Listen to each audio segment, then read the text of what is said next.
Gazze'yi, Filistin'i gündemimizden düşünmeyelim. Seyit Battal Gazi'mizin şehrinden tüm dünyaya bir kez daha Gazze'ye selam, direnişe devam. Hamas'a selam, direnişe devam. Lübnan'a selam, direnişe devam. Hizbullah'a, Hamas'a, direnişe bir selam. Kahrolsun Amerika, kahrolsun İsrail. Yaşasın küresel intifada. NATO'dan çıkılsın, üsler kapatılsın. Süreci incirlik kapatılsın. Süreci kapat, İsrail'i köle, vanaları kapat.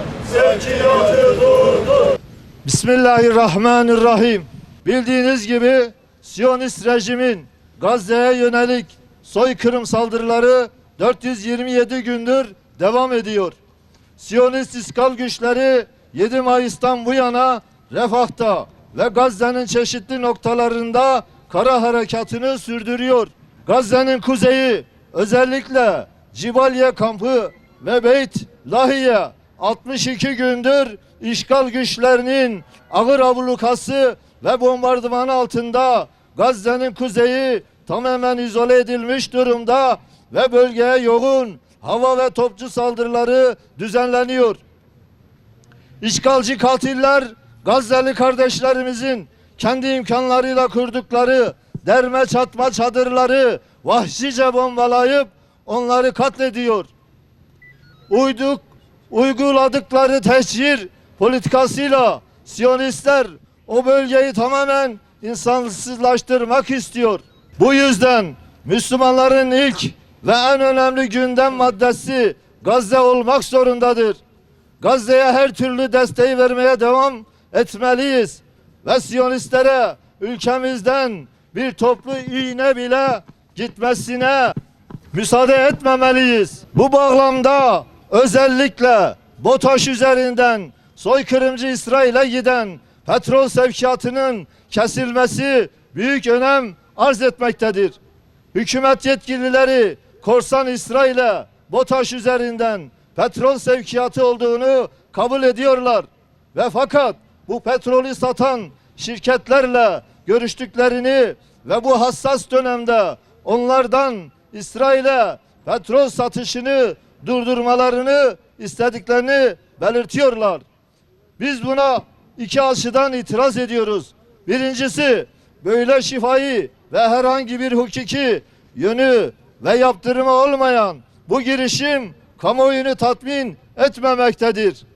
İkinci olarak da Siyonistlere tankerlerle petrol satan şirketlerin Ceyhan Limanı'ndan ayrıldıktan sonra konşimentolarını değiştirerek yine Siyonist rejimin limanlarına gittiklerine dair elimizde veriler bulunmaktadır. Nitekim direniş çadırının hesabında yayınladığı üzere Nissos Delos isimli gemi Ceyhan'dan İtalya'ya gitmesi gerekirken rotasının dışına çıkarak Siyonistlerin işgal altındaki karasularına girer girmez AIS sistemini, yani uydu yoluyla takip sistemini kapattı. Şimdi bu gelişmeler yaşanırken biz hükümetten, şirketlerden aldığı söze nasıl güvenelim? Hükümet bu konuda samimiyetini göstermek istiyorsa bu şirketlere söylesin, Ceyhan'dan çıkıp yüzünü boşaltacağınız limana kadar AIS sisteminizi kapatmayın ve şeffaf olun. Konşimentonuzu yolda değiştirmediğinizden emin olalım ve uluslararası bağımsız kuruluşlar da bunu takip etsin. Bu kadar basit bir yolla bu sorunu çözebiliriz. Biz BOTAŞ'a karşı değiliz. BOTAŞ kafasında demiyoruz. BTC'ye de karşı değiliz. Biz BOTAŞ üzerinden soykırımcı İsrail'e petrol sevkiyatının fiilen ve resmen sonlandırılmasını istiyoruz. Direniş çadırının aylar önce yayınladığı BOTAŞ raporuna göre BTC anlaşmasına 2003'te eklenen ortak beyanet ve insan hakları taahhüdü belgelerine dayanarak hükümet bu sevkiyatı durdurabilir ve anlaşmaya eklenen 2. maddeye göre de herhangi bir tazminat ödemek zorunda kalmaz. Diğer taraftan Cumhurbaşkanı Erdoğan'ın bir forumda yaptığı konuşma sırasında ülkemizden gasp İsrail'e petrol sevkiyatının durdurulmasını isteyen 9 gencin tüm hukuk kuralları zorlanarak tutuklanması toplum vicdanını yaralamış ve adalete olan güvenini yıkmıştır. Ülkemizdeki siyasilerin örnek aldığı batılı demokrasilerde yaşanan sıradan bir protesto eyleminin hapisle sonuçlanması bize 28 Şubat günlerindeki baskıcı anlayışı hatırlatmıştır. Nehirden denize özgür Filistin neden Azerbaycan petrolüne gidiyor? Vicdan gemisinin neden izin verilmiyor? Siyonistler faaliyetlerini limanlarımızda sürdürüyor. Soykırımına destek olmaya son ver gibi sloganları suç olarak kabul edilmez. Biz bu vatandaşlarımızın bir an önce serbest bırakılmasını talep ediyoruz. Bu tür çağ dışı baskılar Filistin dostlarını yıldırmayacaktır. Bu arada terörist İsrail'in kuruluşundan önemli bir rol üstlenen uluslararası konteyner taşıma şirketi Zim'in ülkemizdeki faaliyetlerinin de bir an önce durdurulmasını talep ediyoruz.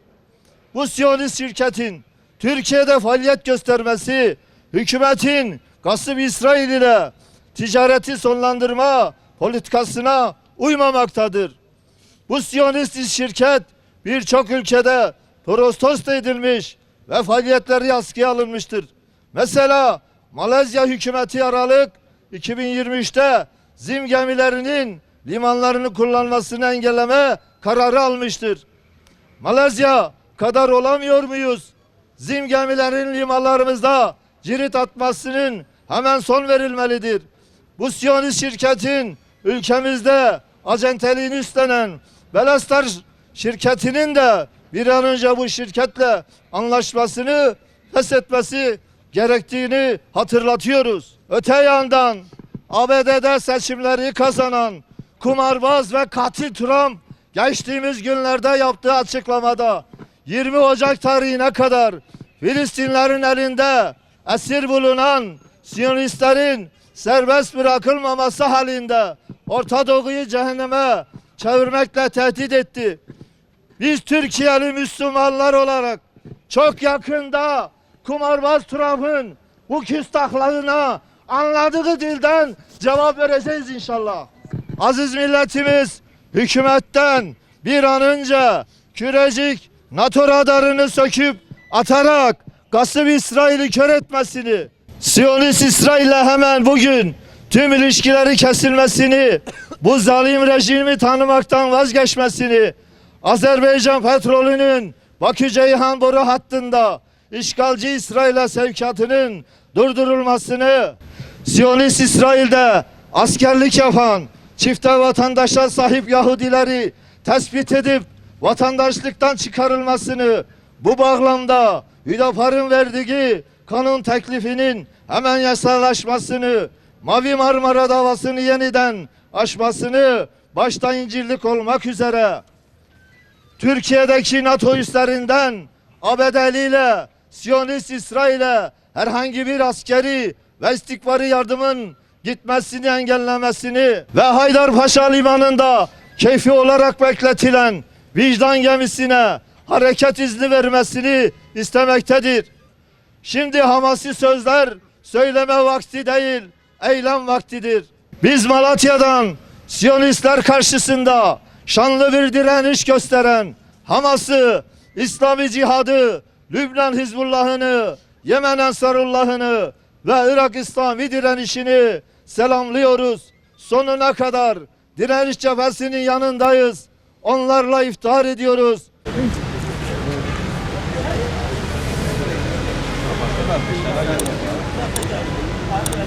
Aynen.